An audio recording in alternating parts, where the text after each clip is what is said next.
Hello everybody and welcome back to another episode of Vegan Proteins Muscles by Brussels Radio.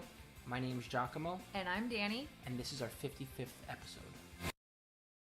Hey guys, this is Danny from the future, and I just wanted to let you know before we get into this episode that something happened with the microphone and there's like a wavy, vibrating kind of sound in the background. It was in the microphone. I cannot edit it out, but I think that if we were to re-record this, it just wouldn't be as real. So thanks for sticking through this episode. We will get that mic fixed.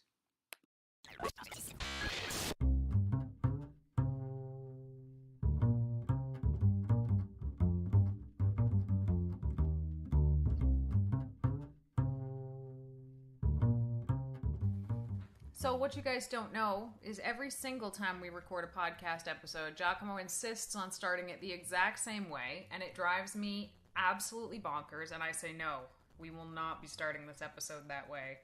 But today, because we have been gone from podcasting for quite a while, and because of the theme of today's episode, I'm going to let him do his normal intro.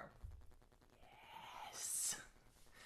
All right, everybody. So it's been a while since we've recorded an episode, and yeah, there's just so much that's happened, and I kind of miss doing this. So why don't we just lead with that? Danny, what have you been up to? Do you feel good? Oh yeah. All right. Yeah, I got it out of my system. So, this episode is literally about where we have been for the last 6 or 7 months at this point. We more or less fell off the map in terms of podcasting, in terms of creating YouTube content, and a lot of our posting in general. We just really, really slowed down on, and we did touch upon it in a couple of posts here and there, but we didn't really get into exactly what it is we have been going through since October. And I think it has been so life-changing, I guess, that we have to talk about it before we get back into our regular content. I don't think we have any kind of a choice. At the very least, we owe you guys some kind of an explanation as for where we've been and what we've been up to, but also I think it's changed us enough so that it needs to be spoken about. Late October of last year, in an overnight fashion, we wound up taking in and living with our niece and our nephew. They're very young. We're talking an infant and a toddler. Desmond and Daisy are their names. And it pretty much changed our lives. And I feel like it's changed the trajectory of our lives and us as people forever.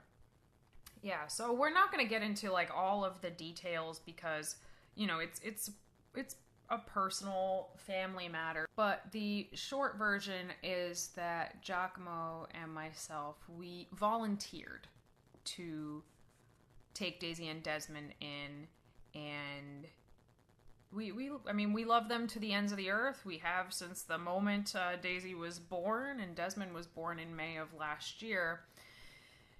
And there's nothing that we wouldn't do for them. So when a situation arose, we said, of course we'll take them in. And we did. And it was a very, very, very quick thing. A matter of baby-proofing our house in 2 hours and setting it up in a way that they could come here. And I think we knew it would be hard. We were under no illusion that raising 2 children was an easy thing to do. But it was far and away the most difficult challenge that 𝐬𝐿𝐾 and I have ever faced. Oh yeah. You really don't know who you are, is what I've come to learn. I thought I was okay, and I thought I knew who I was, until I was faced with the challenge of having tiny humans. That's humans for people who are not from New York City. With an H. Humans. Tiny humans basically depend on me for their every need, their emotional needs, their basic needs, and everything in between. And to literally see these tiny humans absorbing the world around them and trying to basically shape their own reality, and then relying on the adults around them, Danny and I, to help them with that. There's really no words that I can use to describe it. It was just like a very... But we're going to try for the next hour, so don't worry. Yeah. But my point here is it was life-changing, in short. And I feel like it changed me as a person. And the whole experience was very eye-opening. So some of you guys know and some of you guys don't, but 𝐬𝐿𝐫𝐿 and I are deliberately child-free. We decided years ago that we did not want to have children, and that was kind of that. We both agreed on that for a plethora of reasons that are not worth getting into on this podcast at all. But that doesn't mean we don't love kids. Obviously, we both do love kids. But the point was, our life has very, very, very much so been designed as two adults without children who work from home and who travel usually multiple times a month all over the country. So it was an enormous shift in the way we had to live our lives. And essentially we had to kind of bare bones it. Like anything that wasn't absolutely 100% priority had to be put on hold. It had to be put on hold. And that includes this podcast. So that is the very short version of where we have been since that happened. So the podcast had to be put on hold. Our YouTube channel had to be put on hold. Like creating content in what? You want me to like look nice and take pictures of myself with food or exercising? No, that was not about to happen. And it was a really hard thing for us to realize that we actually do have limits, as it turns out, and those limits are named Daisy and Desmond. I always prided myself on having like more energy than the average 40-year-old man. Soon to be 40. Stop aging me, Danny. And I have come to realize that I do not have as much energy and patience as I thought that I did, actually. And yeah, one of the last things I held on to towards the tail end of this 6-month period was like, I'm going to keep training because I'm going to be competing. I'm going to keep training because I'm going to compete. And then as soon as I realized that competing was just not in the cards for me, it was really hard to even hold on to being able to lift a dumbbell. It got pretty challenging. Yeah, because 𝐬𝐿𝐫 was planning on competing, we really prioritized his training over my training. And that was hard to deal with. Like, there was not enough time in the day for both of us to exercise. And, you know, I conceded my training early on. I said, well, if one of us has to train, like, it's going to be you. Not that that didn't produce a little bit of bitterness. It certainly did. But very early on, I realized that there was no time to train. So training kind of went out the window. Nutrition, I don't want to say it went out the window, but it was not the beautiful, structured way of eating that we normally do. 𝐬𝐿𝐫 did a better job with that than I did. But again, he was in the early stages of a contest prep, which is no longer to be because of so many factors, not limited to the pandemic we're in the middle of right now. And not to go off tangent here, but like as soon as this thing hit, Danny was like, I knew it! I've been preparing for this my whole life! The pandemic, I was not preparing for 2 children. Right, it's like one or the other. It can't be both, people. Yeah. So, I mean, our training took a hit. If I gave you a list of things that didn't take a hit, that would be significantly shorter. So, obviously, we devoted 100% of ourselves to making sure that these children's needs were met. And then, you know, that also includes providing for them. So, our work, we still worked full-time, but working full-time from home with 2 tiny children from home, as much of the world is learning right this very moment, is really freaking hard. It borders on impossible, really. Like, Giacomo and I, at one point, we were just, like, living in shifts where, you know, Giacomo would take care of the kids and work for the first half of the day, and then we'd switch. Giacomo would take care of the children in the morning, but then I would be the one to take care of the babies, like, feedings overnight. I mean, it was crazy. And I'm sure for so many of you people that have kids, you're, like, sitting there like, ha, ha, ha, listen to these two fools. Yes, having kids is hard, but, you know, most people who have kids, one, they want it. Two, they plan for it, and they prepare for it for 9 months, and they usually start with one at a time. So, I mean, this kind of came at us sideways from all directions. And again, we volunteered ourselves for this because that was far and away the best option.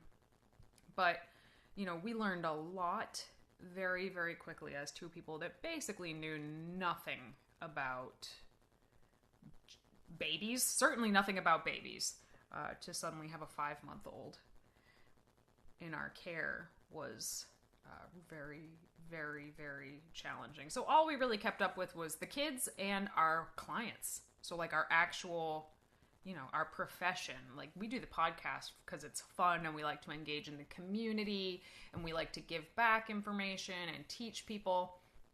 But our job is coaching. Like, that's our full-time gig. So yeah, we had so many other parents reach out to us and offer their support and check on us, because I think new parents go through this a lot, actually. You know, I've had so many clients start families while they were working with me, and it's like a 180 on their life, and that's something that I always knew, but to actually experience was kind of mind-blowing. Yeah, no, I totally agree. I mean, it's one thing to be able to empathize with someone to the point where you literally feel like you're in their shoes and you feel what they feel. And it's entirely something else to be able to reflect on a personal experience where you're literally doing something very similar. You're raising kids, in essence. And it's given me a whole different set of lenses and a way to relate to other people in a way that I never thought that I'd be able to. There was always that part of me that was like, well, you can't really tell a parent, well, yeah, you know, I have animals, so I'm technically raising, you know, dogs, or they're my fur babies. And I was always kind of like, well, I just can't go there because it's, you know, maybe I feel like it's the same. It's not the same. Not even close. It's not even remotely the same. We have 2 dogs and 2 cats, and we've had them since before Giacomo and I even met. And it is not even remotely the same. Maybe when kids are older, they get easier. I don't know. Like I said, it was a 5-month-old and a 3-year-old. Or an almost 3-year-old when she came here. But, whew, it was the first time in my entire life that the saying, where there's a will, there's a way, just did not seem to be true. And that was really, really hard for me. It's like one of my core beliefs is like, when you want something badly enough, you can make it happen. And I wanted nothing more than to have some kind of balance where, you know, we could work and take care of our clients, take care of these kids, eat well and train, and we could not keep those balls in the air for more than like 2 days at a time. And that we were like high-fiving each other about. So, I mean, the insight into the life of new parents with small children was something that I don't think many deliberately child-free people will ever get to experience. And part of that's because they don't want to experience it, right? You know, everybody's entitled to have children or not have children. But it's not an experience I ever thought that we would get to see the other side of that coin. And I think it was like day 3, we were both just sitting on the kitchen, literally day 3, day 3, sitting on the kitchen floor, just staring at each other like, what have we done? what have we done? How do people do this? Why do people do this? Why do people want this? Which is something we say in jest, even still. Like, people do this on purpose. Can you believe that? You know, I don't want to paint this all bad. There are joys that we had with the kids that we also would. There's no possible way you can put it into words. It's like the hardest friggin' thing in the entire world, and it is also so rewarding on so many levels that it's inexplicable, really. So I get it. It's still not a choice I would make for myself, but I get why people would do this, and the bond that we have developed with Daisy and Desmond is something that will, you know, that's gonna last forever. Those kids mean the friggin' world to us. You know, and the other thing was we didn't know how long we were going to have them for, and that put a big question mark over everything. Like, was it going to be for a week? Was it going to be for a few months? Was it going to be, you know, for a couple of years? Like, we had no idea, and we were willing to stick it out no matter what, and obviously we still would. You know, hopefully this situation doesn't arise again, but if it ever did, obviously we would do it again. But to see, like, oh, sometimes there isn't a path right now to the thing that you want to do. And when there isn't a path, what do you do, basically? It's kind of hard to not just sit there and be apathetic and just let life and time pass you by. And that was what I felt was an ongoing challenge on a day-to-day basis. And then I would just like snap out of it, and I would tell myself, well, you know what? Just because you don't have answers right now doesn't mean you can't move with this situation. Doesn't mean that you can't still find ways to feel yourself and to take care of yourself. And that was kind of just what would come to me after the whole, like, well, what have we done? And all the regrets, you know, would come to the surface, and I'd have to just be like, all right, well, we don't know what the answer is now. And even after the fact, where we sit here today, we don't know what the answer is for the future.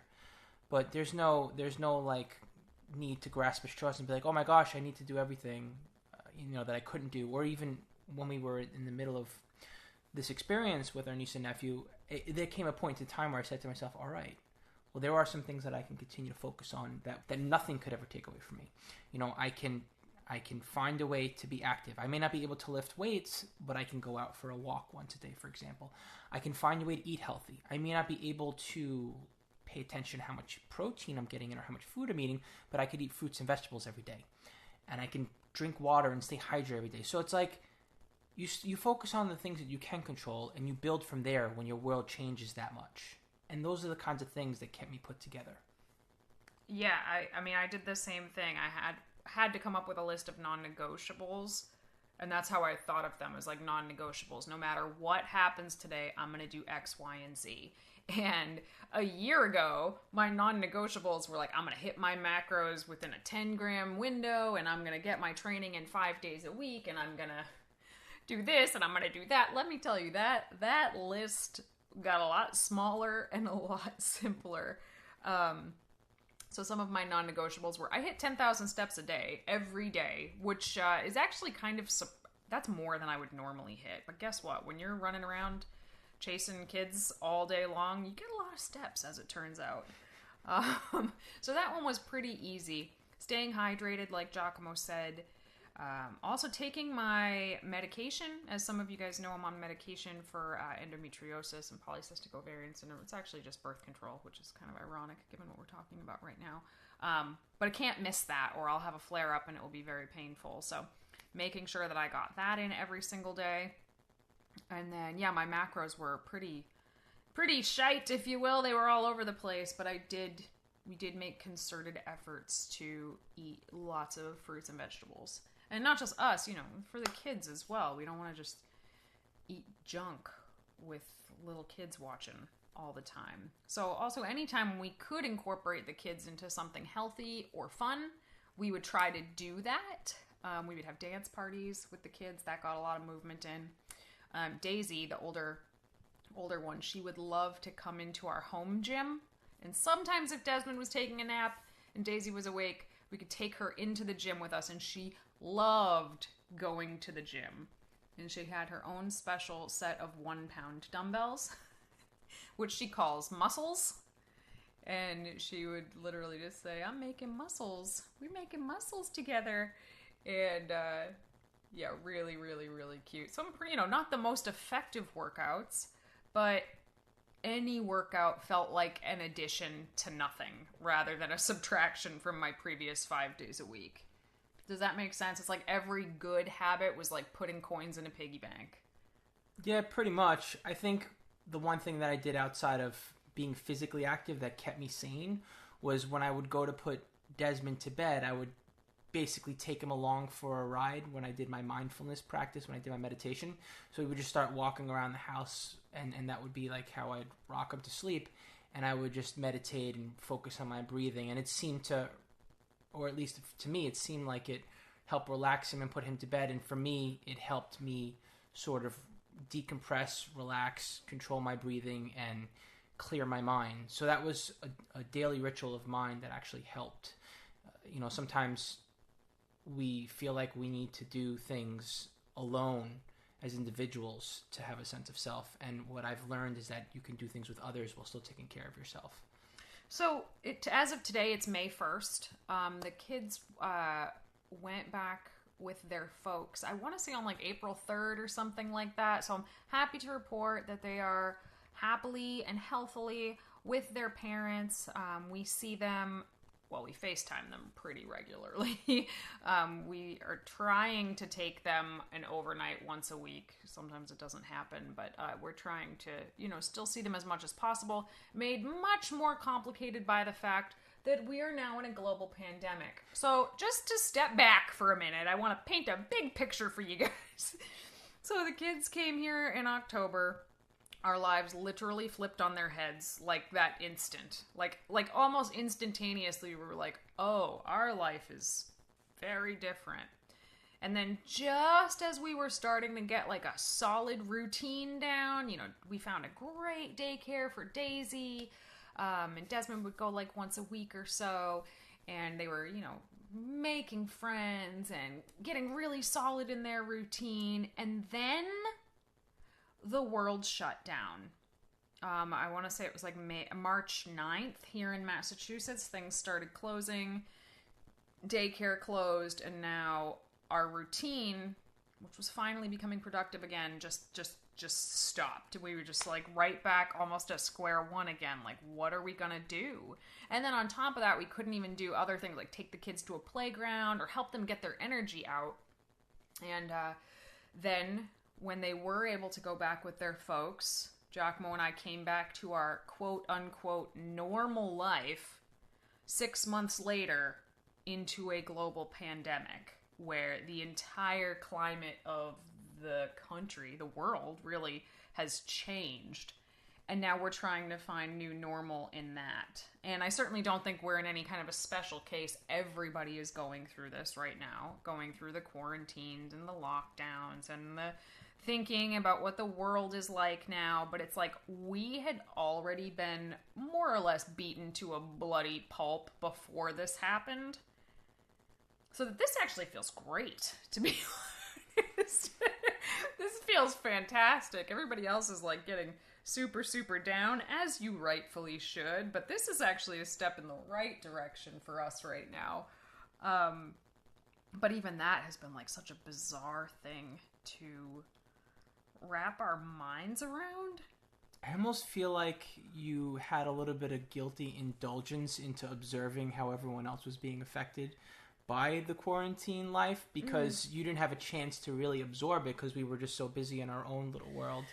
Well, I mean, I can't say how we would have responded to it if it started when we didn't have the kids, because we did have the kids, but there was this whole other layer of anxiety of trying to keep them safe too, and also trying to keep other adults safe from the kids. Like my mother, their Grammy, was here a lot to help us, but her husband's in a high-risk category, and then you have a little girl who essentially would lick a railing because she's 3 and she doesn't care. Eventually we got her to understand that there's a virus and we have to be careful, but I mean, it's just this whole like, oh, okay, so on top of just trying to understand how to explain the regular world to babies, now we have to explain a world in crisis in a way that makes sense to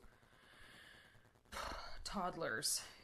It was intense. But no, I don't think I took any joy. Certainly I didn't take joy in watching the rest of the world go crazy. I was super enthralled by it as it played out in the beginning, because it was just like the craziest thing I've ever seen. Yeah, and I mean, I think we were both pretty excited to be able to have our hands in the mix and see what we can do to help others out, because we had gone through so much and we were just like on the sidelines being like, oh my gosh, these are the kinds of things that we could engage with others in and help them with, as far as like their life changing. And yeah, we did. We felt like our hands were kind of tied, because once everybody had to start working from home and training from home and sorting through this massive life change, right, that everybody kind of went through at once, Giacomo and I are sitting there looking at each other like, we have so much information and tips and tricks and insights that we could offer people right now, but we can't, because we don't have time, because we are working full-time and taking care of 2 children full-time. But yeah, thankfully, we've been doing what we feel like we've been able to do, which is hopefully be there to help and serve others that are going through some shit, basically. That's what we've been doing with most of April, and it's nice to be back here. And well, after at least a few days of just sitting still and licking our wounds and looking around and reassessing the state of things, I would say we did that for a couple days. I can't even remember. Was it pizza, though? Was it Pizza Hut? Pizza. Lots and lots of we pizza. We ate all of our feelings in pizza. And TV. Did we watch TV? Yeah. I don't remember. I think it was TV and pizza. It's all well, you put on Ozarks and promptly fell asleep, so... I watched it I watched it eventually, but anyway. When the kids did go back to their parents, of course, we were very, very happy for them to all be together. Of course, that's what we've, wanted for them all along, but it was also very heartbreaking in many ways. Kids have a way. They have a way of worming their way into your hearts and becoming such an important piece of the way that you view the world and the way that you view yourself, that suddenly to not have them here, our house felt so empty and so quiet. And we just let ourselves feel that for a few days. Like, even talking about it now, I'll just start crying. Yeah, it's odd. It's odd to want it and then to also, like, feel the downsides of your world changing back to the way you want it, but also that, like Danny said, that feeling of emptiness and, and loneliness in a sense, and just wondering if they're, how they're doing, if they're all right transitioning into their change of environment and whatnot. Yeah, it was the weirdest feeling I've ever felt to not want to give them back so badly for my own selfish reasons, but then also to desperately want my life back at the same time. It was a very bizarre, complicated series of emotions, I guess. And I really, really want to thank, there are some people who, listen to this podcast, I believe, certainly follow us on social media and are friends. I would absolutely call you guys friends at this point, not just people who listen to our podcast, but there were so many people who did reach out to us and check on us and see how we were doing and offer tips and kind words. And so many people sent like Christmas presents for the kids and clothing for the kids, and sometimes even like food. Like the Jenny, who owns I Am a Cake Baker in Amesbury, Massachusetts, literally would like give us food sometimes, and it was just so overwhelming to see how many people cared about what we were going through enough to help. Like, it was, faith in humanity restored is what I'm saying here. And, if you're those people and you're listening to this, like, that is something I will never, ever, as long as I live, forget those folks. So. Thank you. So where do we go from here, 𝐶𝐿𝐽? That is that's a good question. I think... What's different? What's new? We're in the middle of a pandemic. I think a lot of people are reevaluating what matters and what doesn't matter right now. So, what matters? Well, when something like this happens once every 100 or somewhat years, right? It's a reminder that the life that we design for ourselves and the way that we design it it's not necessarily what grounds us and what's important to us. It makes us feel good to be able to control the variables, to be able to go to the gym and to be able to go grocery shopping without worrying about all that much. Having access to resources for your basic needs, right?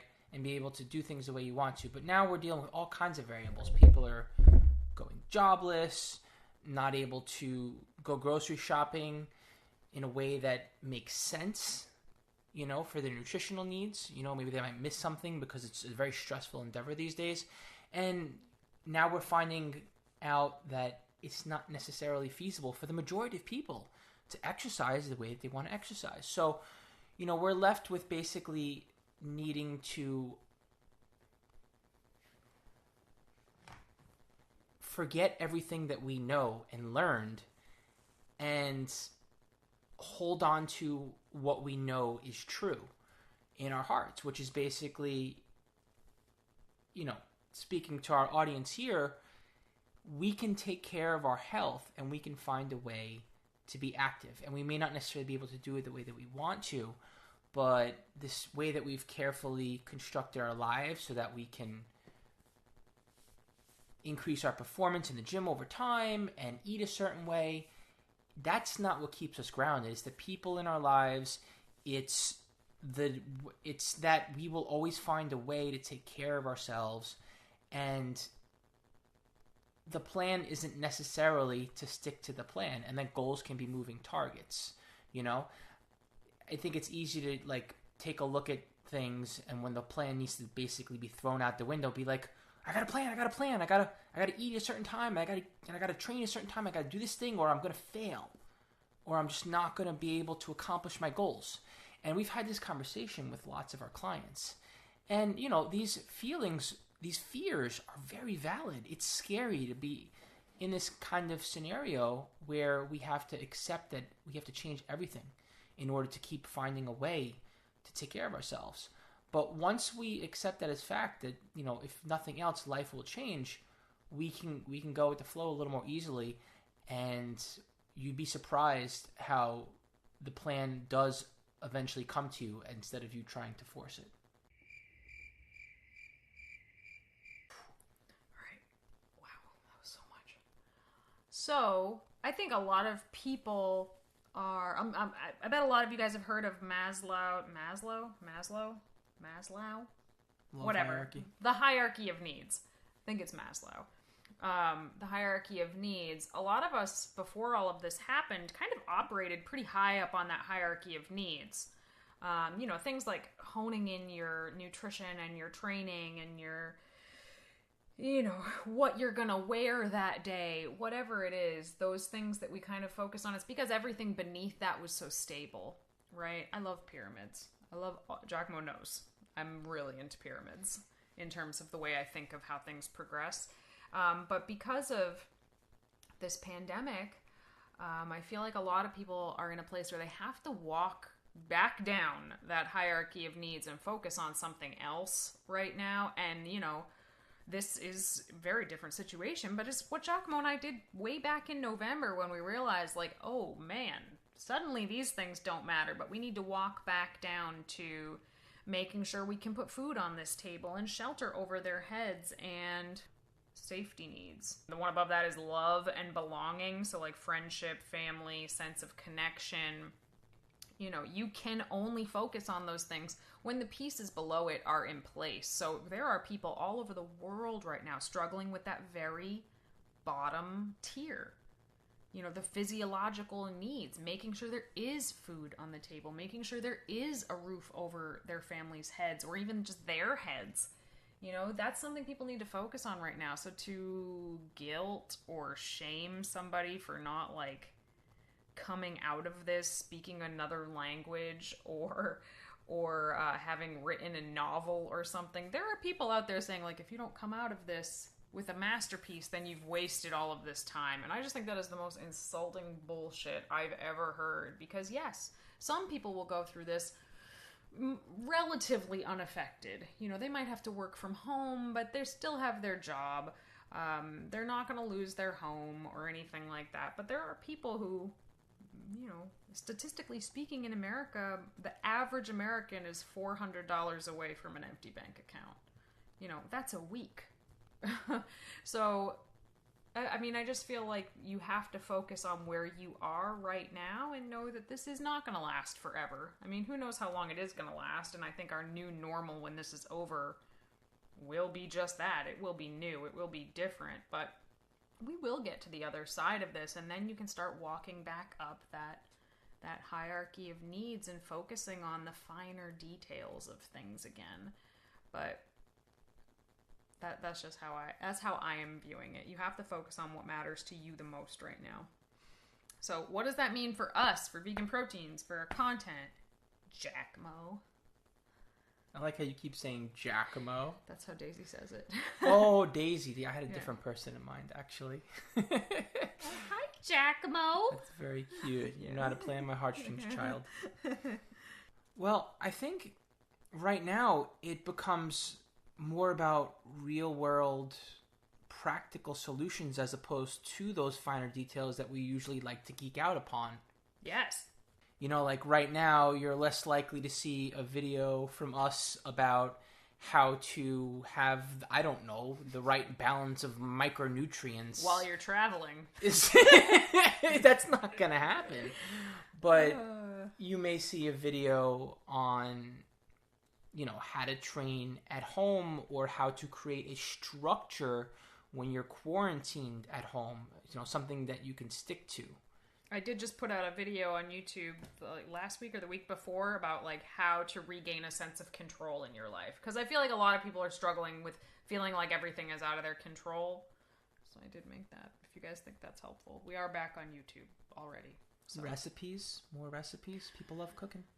Yeah, I think for me, I think the biggest thing that's going to change, I don't know, we'll see how this actually plays out, is I feel like in the fitness world of fitness educators, and I'll use that term loosely, there's a lot of focus on being super polished all the time.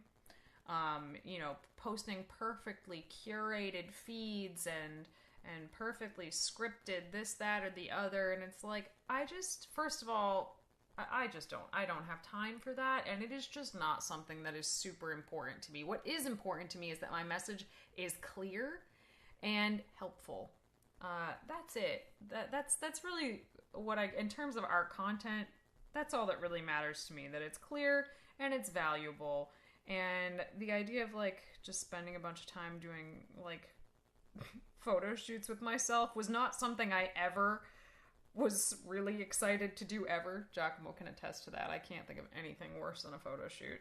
But now the idea of like getting dressed and looking perfect and going in the backyard by myself and taking pictures by myself of myself just sounds like the most ridiculous thing I've ever heard. No shame to people that do that.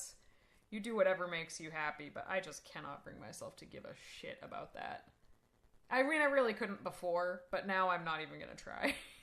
So less curated photos and video and whatnot, is that what you're saying? And you know what? That just means that we will have a smaller audience. How crazy is that? It doesn't matter how good your message is. If your picture isn't like perfectly posed and edited, like it's going to see fewer people. That's just the way the world works. And that's the way the internet works. So you try to play the game so you can get an important message out there to more people. But like, Dude, the people I want to talk to don't care about that anyway. So Plus, there's no end in sight to that game. At some point, you just have to concede and be like, all right, this is filtered enough. Now we're going to put something out there that actually makes sense on that picture.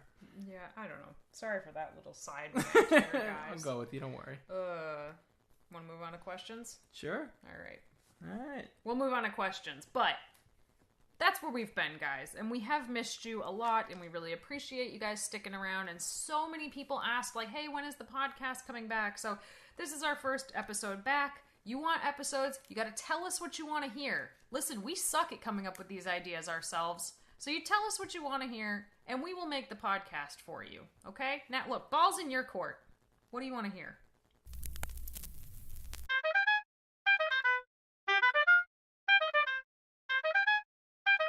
All right, moving on to our question and answer segment.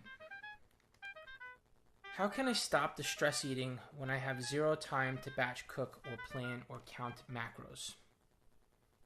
That's a great question. That was a question I was asking myself right around mid-December. So I think the smartest thing you can do is you have to have some planning. I mean, you don't have to plan everything down to the letter, but you need to at least plan what you're going to get when you go to the grocery store. So 𝐿𝐽𝐻 and I ate many a microwaved meal in the last 6 months, but just because it's coming out of a microwave doesn't mean it has to be crappy for you.